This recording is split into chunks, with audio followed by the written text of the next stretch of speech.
Hola a todos y bienvenidos a nuestro canal.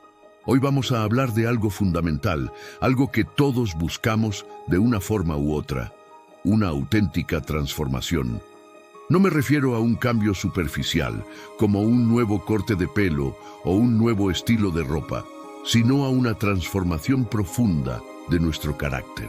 ¿Alguna vez te has preguntado por qué, a pesar de nuestros mejores esfuerzos, a menudo volvemos a caer en los mismos viejos hábitos? ¿Por qué la envidia, el orgullo o el egoísmo parecen tener raíces tan profundas en nosotros? Nos proponemos ser mejores personas, ser más pacientes, más amables, pero es como si una fuerza invisible nos arrastrara de vuelta. Esto sucede porque no hemos llegado a la raíz del problema. La Biblia nos enseña que para experimentar un cambio verdadero y duradero, necesitamos algo más que simple fuerza de voluntad. Necesitamos estar dispuestos a enfrentar la verdad sobre nosotros mismos, una verdad que a veces puede ser difícil de aceptar. Si queremos vivir una auténtica transformación de carácter, hemos de aceptar el juicio y el castigo de las palabras de Dios. Conozco ahora el camino para corregir un carácter corrupto. Me crié en una familia católica y desde pequeño creí en el Señor como ellos. A medida que me hacía mayor, comprobé que algunos creyentes iban a la iglesia el domingo, pese a lo cual habitualmente fumaban, bebían y se divertían como los incrédulos. A mí me parecía que no obedecían las exigencias de Dios, que pecaban. Yo también solía vivir en pecado. Mentía, perdía los nervios y tenía envidia. Aunque sí confesara los pecados al sacerdote, no podía escapar de ese círculo de pecado, confesión y más pecado. Me sentía totalmente perdido.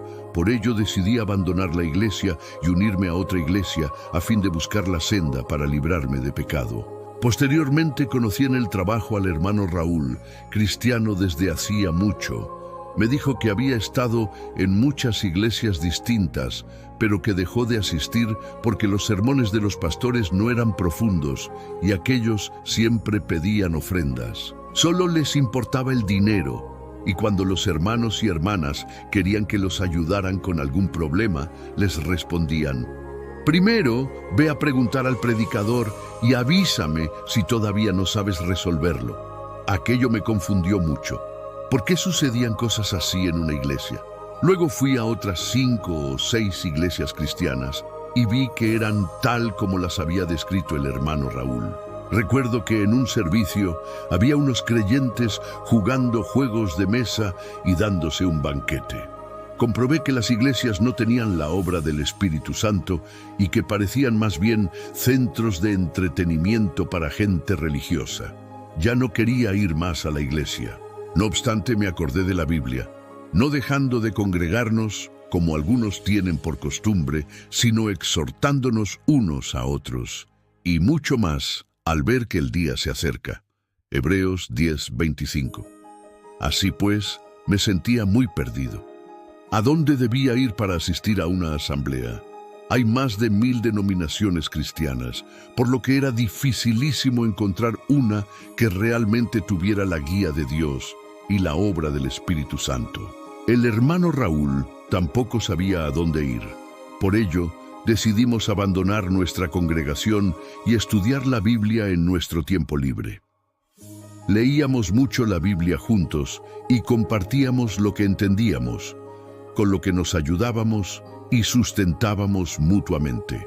Así pasaron varios años, y aunque oraba y leía la Escritura a diario, me frustraba mucho no saber controlar todavía mi ira cuando me pasaba algo que no era de mi agrado o mis intereses corrían peligro. A veces, en mi trabajo con el hermano Raúl, si me pedía que hiciera algo y yo no lo entendía del todo, él me hablaba de forma severa y yo me ponía muy furioso.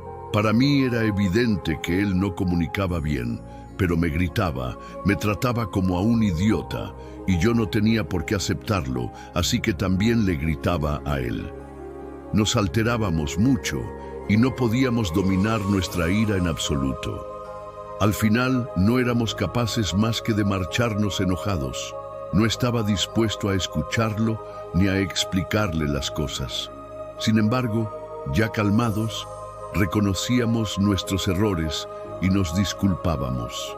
Como sabía que no me había librado de pecado, que continuaba pecando y rebelándome contra Dios, oraba y confesaba ante Él y deseaba dominarme. No obstante, por más que lo intentaba, seguía metiendo la pata, pecando de día y confesando de noche. Me había hundido en la desdicha y la culpa de este implacable círculo y estaba muy decepcionado de mí mismo. Me preguntaba por qué no podía dejar de pecar. El hermano Raúl y yo lo habíamos hablado muchas veces y sabíamos que no podíamos evitarlo, que nuestra santurronería, arrogancia y altanería eran notorias y que no habíamos escapado de la esclavitud del pecado. Una vez, mientras estudiábamos juntos la Biblia, vimos las palabras de Dios: «Seréis, pues, santos, porque yo soy santo». Levítico 11:45. Sin santidad, ningún hombre contemplará al Señor. Hebreos 12:14. Estos versículos nos hicieron reflexionar. El Señor nos advertía que fuéramos santos, pero vivíamos en pecado. ¿Cómo podíamos alcanzar la santidad? No teníamos una senda. Se lo pregunté al pastor y me contestó: mientras vivamos en la carne, jamás alcanzaremos la santidad. Sin embargo, el Señor Jesús nos redimió de pecado. Ya se nos han perdonado los pecados y el Señor no nos considera pecadores. Cuando descienda sobre una nube, nos ascenderá al reino de los cielos. Esto me resultó bastante reconfortante, pero aún estaba confundido. El Señor es santo, pero por ahora nosotros siempre vivimos en pecado. ¿De verdad nos ascenderá a su reino cuando vuelva?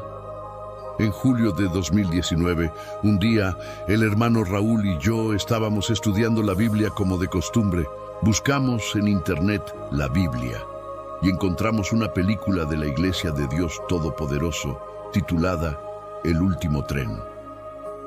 Después de mirarla, estaba realmente sorprendido. Era una excelente película y las verdades que enseñaba tenían gran esclarecimiento, sobre todo la parte en que decía una hermana: el Señor Jesús realizó la obra de redención. Solo nos perdonó los pecados, pero no corrigió nuestra naturaleza pecaminosa, así que seguimos pecando y resistiéndonos a Dios. Si observamos a aquellos que creen en el Señor, desde el clero hasta los creyentes normales y corrientes, ¿quién de ellos puede declararse libre de pecado? Ni uno. Todo ser humano, sin excepción, está sometido y limitado por el pecado. Rebosamos arrogancia, astucia y codicia. No podemos evitar pecar ni siquiera cuando no queremos. Tal vez algunos parezcan humildes y apacibles, pero su corazón rebosa corrupción.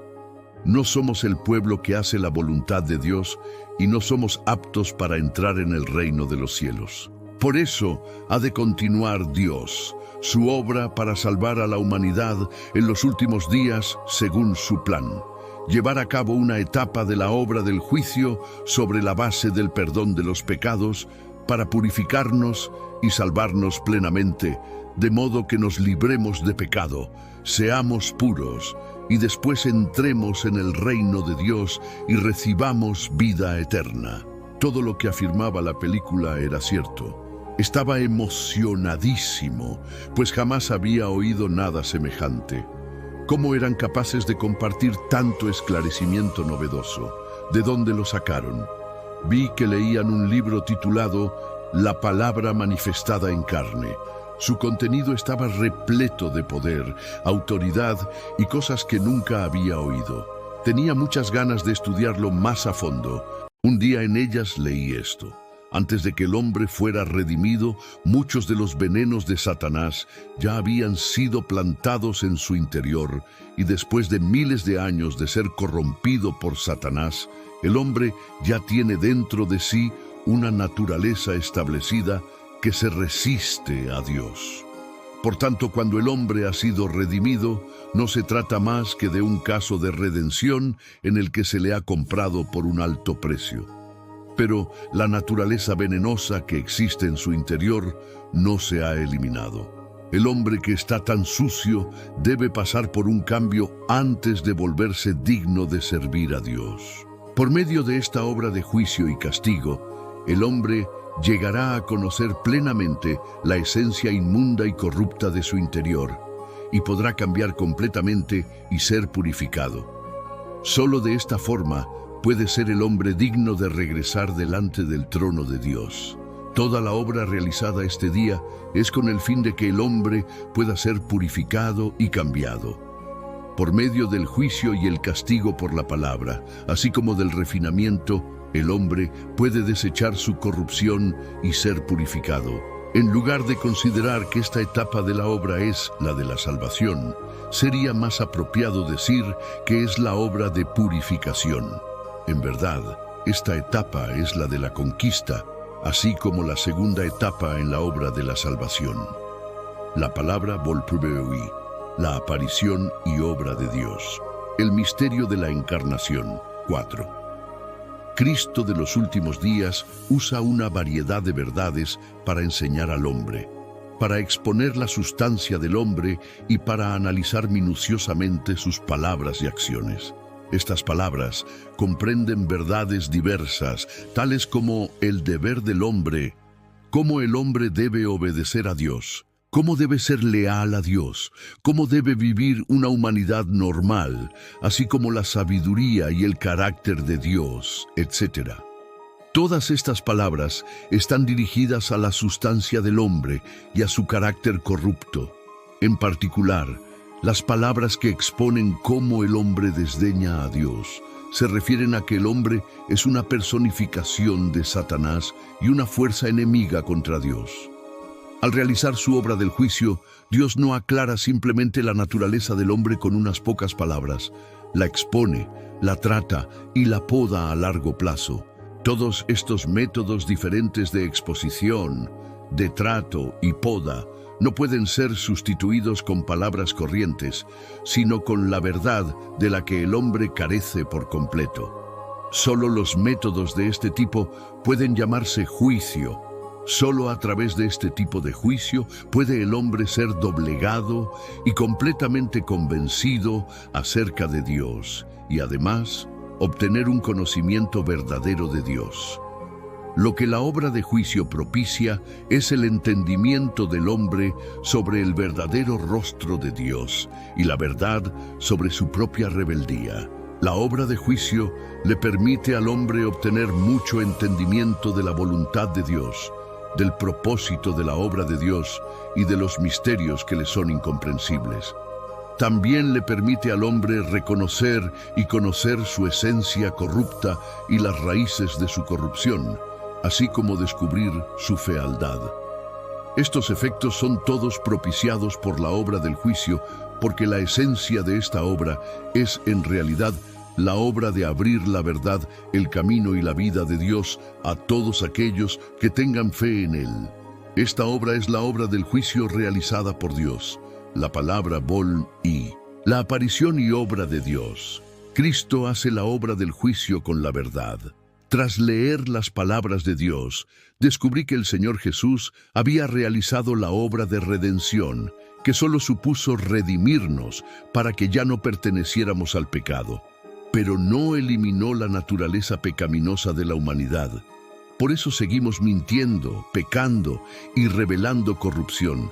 Al reflexionar sobre ello, comprobé que era cierto. Cada vez que perdía la calma, luego lo lamentaba.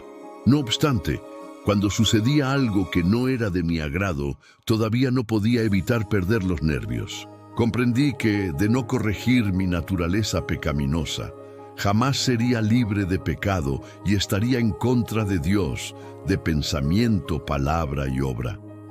Con las palabras de Dios Todopoderoso, también entendí que en los últimos días Dios ha expresado la verdad para revelar y purificar a la humanidad. Lleno de curiosidad por la obra del juicio de Dios, Leí después muchas más palabras de Dios Todopoderoso y vi que lo revela todo acerca de la naturaleza pecaminosa de la humanidad. Nos enseña cómo Satanás corrompe a la gente, cómo librarnos de pecado y purificarnos, quiénes pueden entrar al reino de los cielos, quiénes serán castigados y los resultados de los distintos tipos de personas. Las palabras con que Dios juzga y desenmascara a la humanidad albergan su amor y salvación. Por duro que suene, todo lo dice para que comprendamos la verdad, tengamos clara la realidad de cómo nos ha corrompido Satanás, nos detestemos sinceramente y nos arrepintamos y transformemos. Una vez consciente de todo esto, me llené de gozo y anhelaba más palabras de Dios Todopoderoso. También disfrutaba mucho asistiendo a reuniones y hablando de las palabras de Dios con los hermanos y hermanas, y esperaba poder experimentar el juicio y castigo de las palabras de Dios para así resolver mi carácter corrupto. Posteriormente, me eligieron líder de una iglesia. En una ocasión, una hermana me consultó para que la ayudara con unos problemas que se había encontrado en el deber y le di unos consejos sobre lo que debía hacer. Cuando ella y otra hermana oyeron mis consejos, aceptaron actuar en consecuencia. En ese momento nos llamó una líder y las dos hermanas me pidieron que compartiera mis ideas con ella también. Tras habérselas explicado, la líder no dijo nada. Nos dio un documento para estudiarlo y nos dijo cómo hacerlo. Me enojé un poco. Me pareció que realmente no había entendido lo que yo quise decir. Yo ya había analizado con esas dos hermanas qué hacer y había recapacitado mucho tiempo sobre cómo llevar a cabo ese deber. ¿En serio era inútil todo mi esfuerzo? Hablé con impaciencia a la líder. ¿Entendiste lo que dije? Ya nos hemos puesto de acuerdo en esto y nos hemos entendido. La líder me replicó: está bien la solución que sugeriste, pero no será muy eficaz. Luego nos comentó una forma más rápida y sencilla de llevar a cabo ese deber. Efectivamente, su solución me parecía buena, pero no me hacía mucha gracia. Me preguntaba qué opinarían de mí las dos hermanas si no se usaba la estrategia en la que había pensado tanto tiempo. ¿Les parecería verdaderamente inútil e incapaz de organizar un poco de trabajo? Sería algo muy bochornoso. Cuanto más lo pensaba, peor me sentía. La líder me pidió luego que realizara el deber con esas dos hermanas. Yo era muy reacio a ello y no le hablé muy bien. Después sí terminé ese deber, pero entre tanto había exhibido una corrupción que me hizo sentir inquietud y culpa. Más tarde, pensé que la líder estaba asumiendo la responsabilidad y dando buenas sugerencias para mejorar la eficacia de nuestra labor. Eso era bueno para el trabajo de la iglesia, pero yo no lo podía admitir y hasta me enojaba por ello.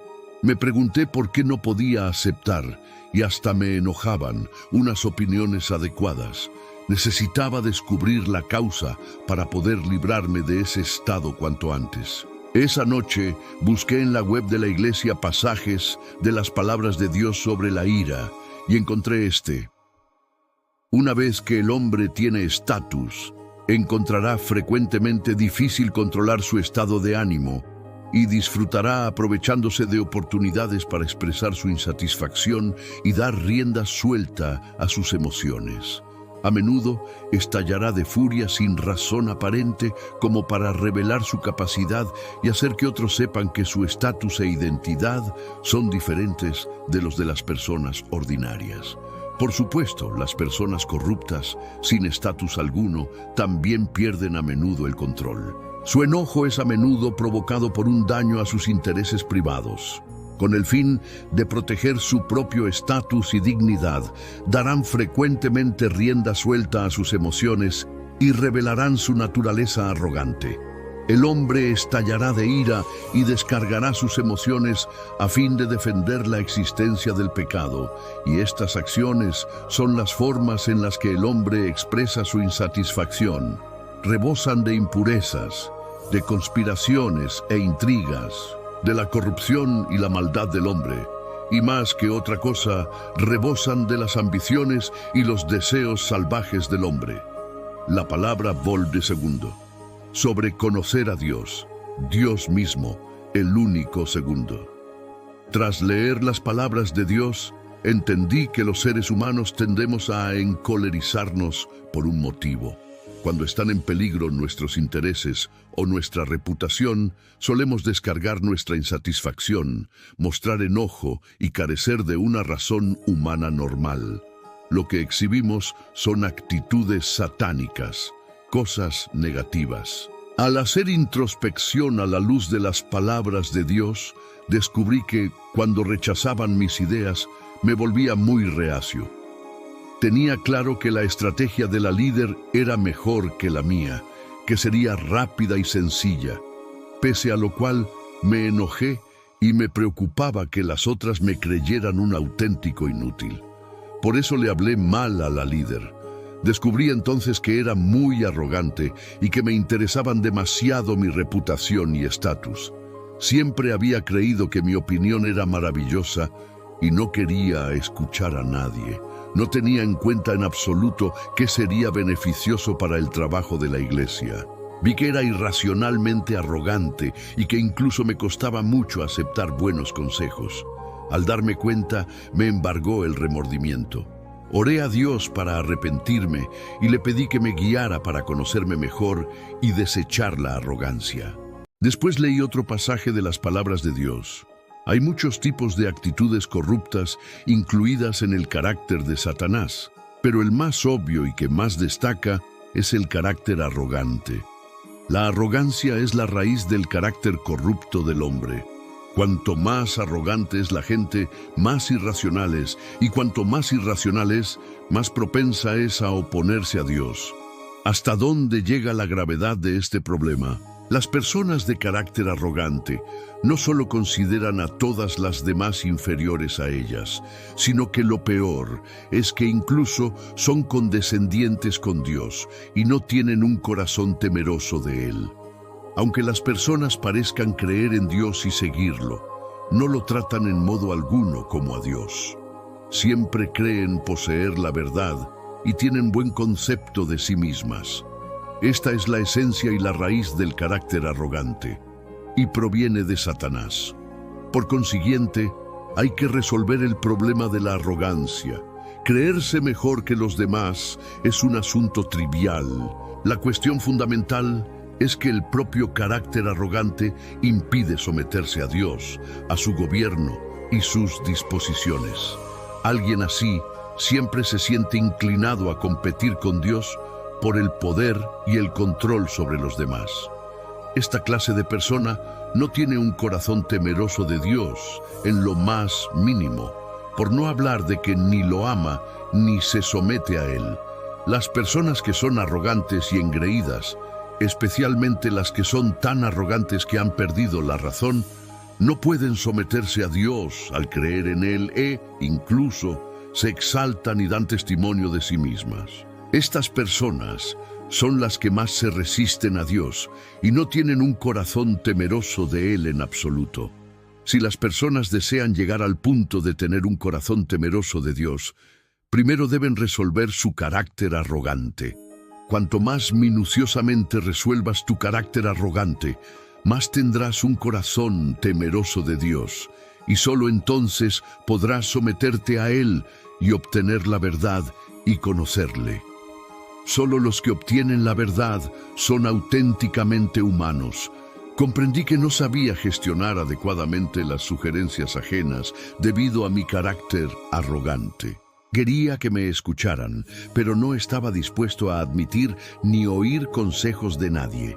Así era cuando trabajaba con el hermano Raúl.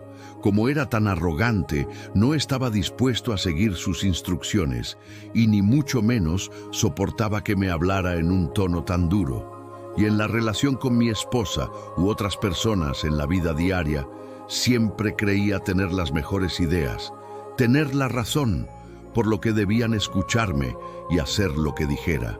Tras recibir la fe y asumir un deber con los hermanos y hermanas, continué viviendo con arrogancia y no quería admitir sugerencias ajenas. Hasta cuando sabía que mi estrategia no era muy buena, quería igualmente hacer las cosas a mi modo y que me hicieran caso. Era tan arrogante que no tenía ninguna racionalidad que dijéramos. Por mi naturaleza arrogante, no podía mirar las cosas racionalmente. Creía tener siempre la razón, pero a menudo otras personas tenían realmente mejores ideas y una perspectiva más amplia que la mía. Por ejemplo, como creía tener la razón siempre, a menudo hacía que mi esposa hiciera las cosas según mi plan, pero salían mal. Esta vez era igual.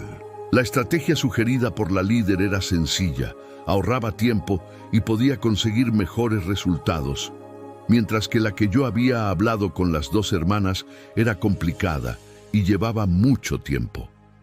La realidad me demostró que no tenía por qué ser tan arrogante. Debía ser humilde y discreto y saber cuál era mi sitio. De seguir viviendo con esa arrogancia, acabaría como el arcángel, sin consideración hacia Dios, resistiéndome a Él y ofendiendo su carácter, por lo que recibiría su castigo y maldición. Al darme cuenta, enseguida oré a Dios. Dios mío, no quiero vivir más en función de mi carácter arrogante, sino con una humanidad normal, escuchar las sugerencias de los hermanos y hermanas en el deber trabajar bien con ellos y cumplir con el deber para satisfacer tu voluntad. Más tarde leí un par de pasajes más de las palabras de Dios. Una naturaleza arrogante te convierte en obstinado. Si tienes una naturaleza arrogante, te comportarás de manera arbitraria e imprudente e ignorarás lo que dicen los demás. Entonces, ¿cómo corriges tu arbitrariedad e imprudencia? Supongamos que te ocurre algo y tienes tus propias ideas y planes.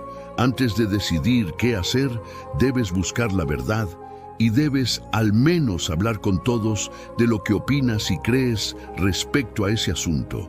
Preguntarles si tus ideas son correctas y conformes a la verdad y que lleven a cabo las comprobaciones por ti. Este es el mejor método para corregir la arbitrariedad y la imprudencia. En primer lugar, puedes aclarar tus puntos de vista y buscar la verdad. Este es el primer paso a poner en práctica para resolver la arbitrariedad y la imprudencia. El segundo paso se produce cuando otros expresan opiniones contrarias. ¿Cómo puedes practicar para evitar ser arbitrario e imprudente? Primero, debes tener una actitud de humildad, dejar de lado lo que crees correcto y permitir que todos hablen. Aunque creas que lo que dices es correcto, no debes seguir insistiendo en ello. Esa es una suerte de paso adelante. Demuestra una actitud de búsqueda de la verdad, de negarte a ti mismo y satisfacer la voluntad de Dios. Una vez que tienes esta actitud, a la vez que no te apegas a tus propias opiniones, debes orar, buscar la verdad proveniente de Dios y buscar un fundamento en sus palabras. Decidir cómo actuar según las palabras de Dios. Esta es la práctica más adecuada y precisa. La palabra, volumen 3, Discursos de Cristo de los Últimos Días, tercera parte. El problema más difícil de solucionar para la humanidad corrupta es el de cometer los mismos errores de siempre. Para evitarlo, la gente debe ser consciente en primer lugar de que aún no ha ganado la verdad, de que no se ha producido ninguna transformación de su carácter vital y de que, aunque crea en Dios, todavía vive bajo el poder de Satanás y no se ha salvado. Es susceptible de traicionar a Dios y de apartarse de Él en cualquier momento.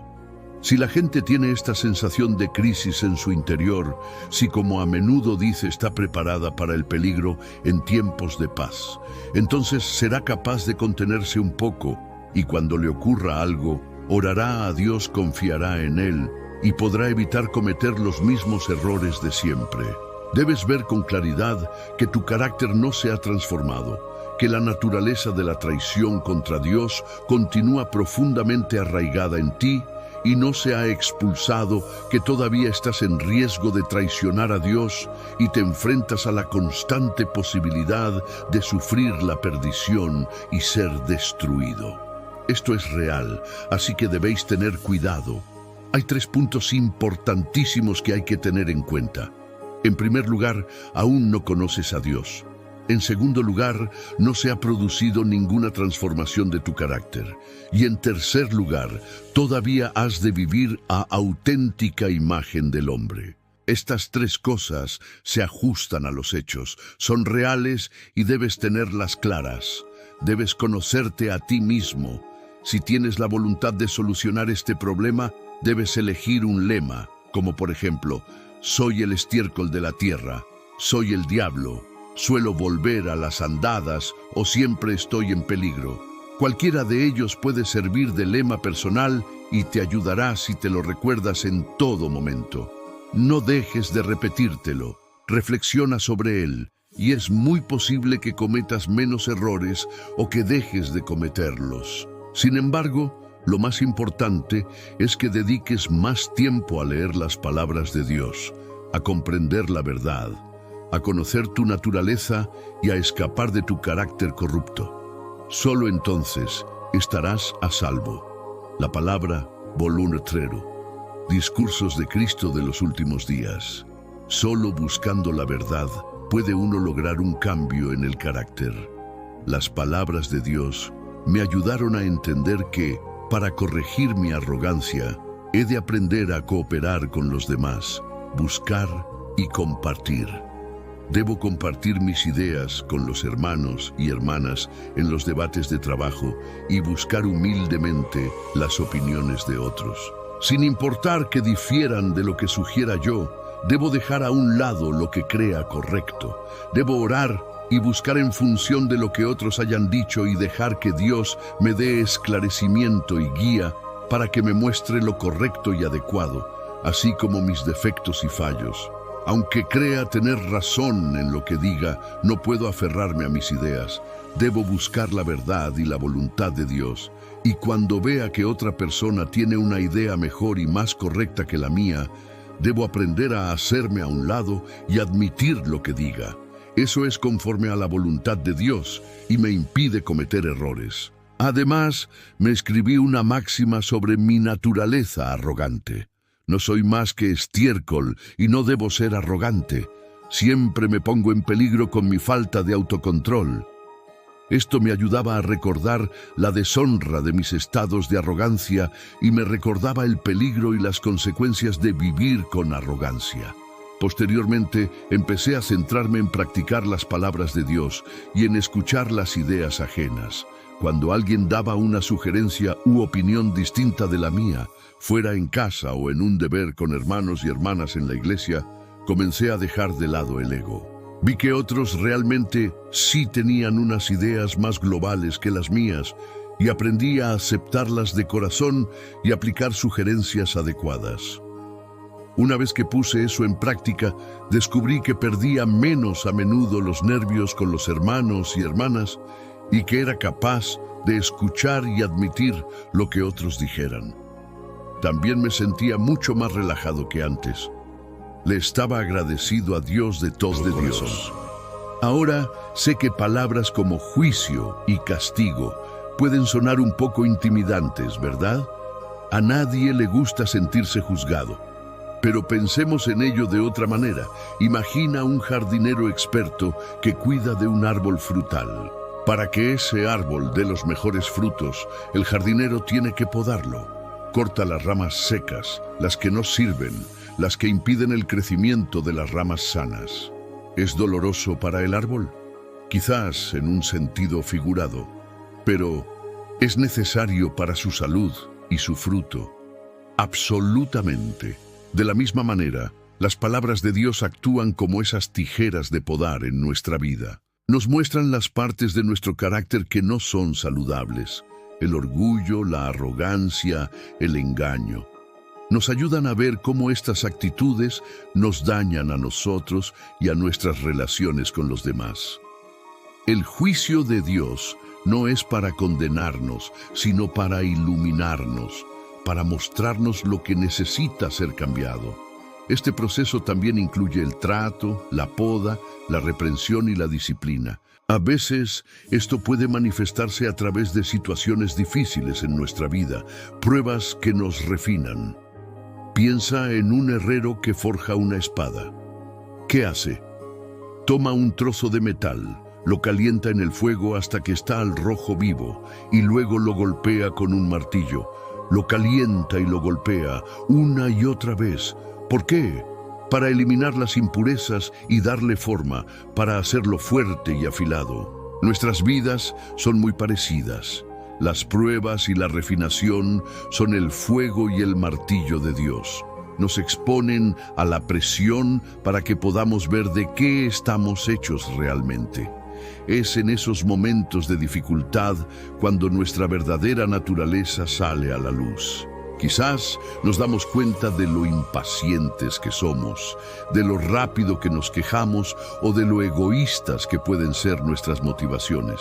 Sin estas experiencias es muy fácil vivir engañados, pensando que somos mejores de lo que realmente somos. Podemos ir a la iglesia, leer la Biblia, orar y aún así nuestro carácter corrupto puede permanecer intacto, oculto bajo una capa de religiosidad.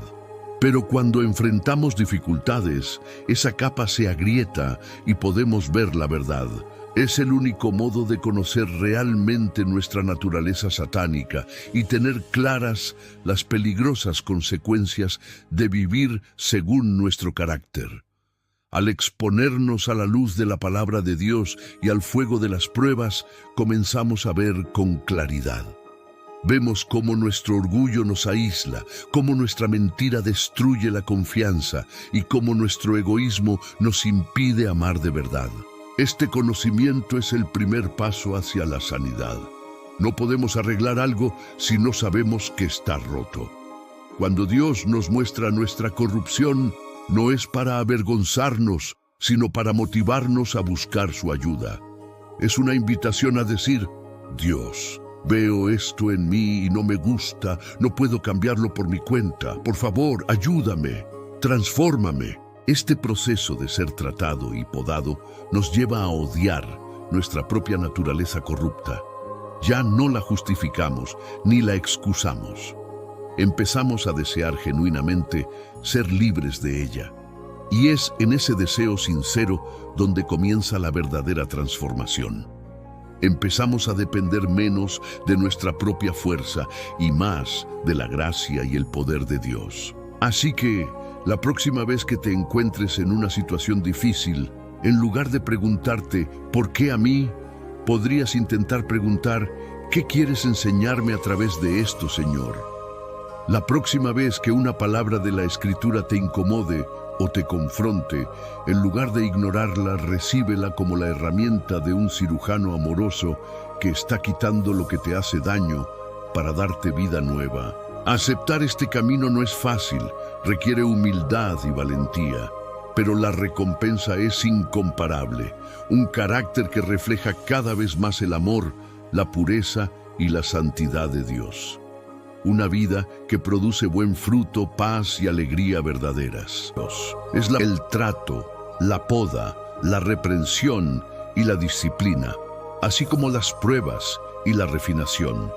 Es el único modo de conocer realmente nuestra naturaleza satánica y tener claras las peligrosas consecuencias de vivir según nuestro carácter satánico. Entonces podemos detestarnos, aborrecernos sinceramente y alcanzar el arrepentimiento y la transformación verdaderos. Le estoy agradecido a Dios Todopoderoso por darme la ocasión de experimentar su juicio y castigo de los últimos días, de forma que pueda aprender verdades, llegar a conocerme y corregir mi corrupción. Me siento sumamente afortunado. Ya no me siento tan perdido y confundido, pues las palabras de Dios Todopoderoso han revelado la causa de nuestro pecado y las manifestaciones de nuestras diversas actitudes corruptas. También nos ha dado una senda para que rechacemos el pecado y logremos transformar nuestro carácter vital. Las palabras de Dios Todopoderoso son ricas y abundantes y nos dan cuanto necesitamos. Dan respuesta a todas nuestras preguntas y dificultades. Siempre que leamos y aceptemos las palabras de Dios de corazón, podremos entender nuestra corrupción y rebeldía y hallar la senda que nos llevará a corregir nuestro carácter corrupto. Es la promesa de una transformación real y duradera. Muchas gracias por acompañarnos en esta reflexión. Espero que te haya sido de bendición. Si te ha gustado el video y quieres seguir profundizando en estos temas, no olvides darle a me gusta, compartirlo y, por supuesto, suscribirte a nuestro canal. Nos encantaría seguir caminando juntos en este viaje de fe. Hasta la próxima.